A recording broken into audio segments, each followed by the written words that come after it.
Yan yung ano, 40-30 na aming osilin. Ang ano nito eh, usok ang breaker. Sobrang usok. Ang bentang tambuso sa lumalabas na usok. Taga saan pa yan, Idol? Ano to? Taga Laguna. O yan po, taga Laguna po. Dumayo pa kay Idol Butag.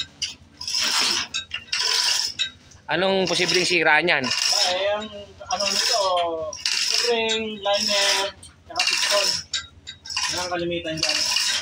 Maluwag na yung sa ano, sa piston. At saka yung rim, maluwag na yung sa liner. Kaya yan ang pinagmumulan. Yan ang pinagmumulan yung mga usok ng breather. Pinagmumulan.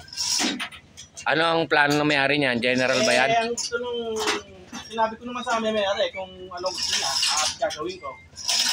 Para nakikita niya yata nila general overhaul to. Kasi kung lukot lang ang gagawin dito, hindi mo rin siguradong tatagal ng matagal. Na. Kapag ganitong general overhaul, sigurado ka talagang ang makina mo ay naka-refresh talaga. Lahat. Abangan natin to mga tropa at mamaya bubuksan nila, malalaman natin kung anong mga sira nito. Maya-maya lang po siguro pag-glass nila kung anong sira.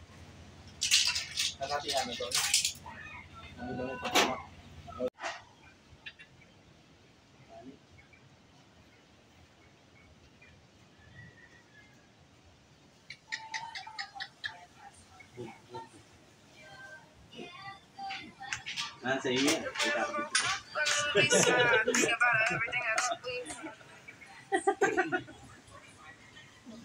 Ano ko lang yung mga ano talagang kailangan. Ito, pagka talaga ano, condition. Pati camshaft. Palit camshaft. Pango. Boss. Ano? Camshaft. Ay, pinakapango sa uno. Ito, palit camshaft. Wala na oh. Dapa na. Oh. Anong mga sira dito? Lahat ng Tapit. Sanda ng isa. Camshaft. Ano mga baso-baso. tapos Ayan. Saka pinaka-sleeve na liner. Saka palitan ng piston to. Pinaka-sleeve naman. Maayos pa si Gunyal. Ito lang ang naging ano nito. Tsaka yung liner. Yung piston. Palit na yung piston to. tapos machine shop din yung Yung machine shop to. Kasi ano to papat liner to kailangan tapag i-machine shop kasi yuhuling pa to. Yuhuling. yung cylinder head niya. Cylinder din. Ganun Kasi din. tabarbula yan. Para sigurado, ano na rin, ipa-replace na rin. Kalug na rin sa ano.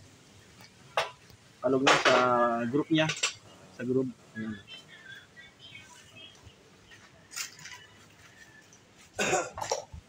Ayan mga katropa. Ayan. Lahat pinakita na ko ano sira.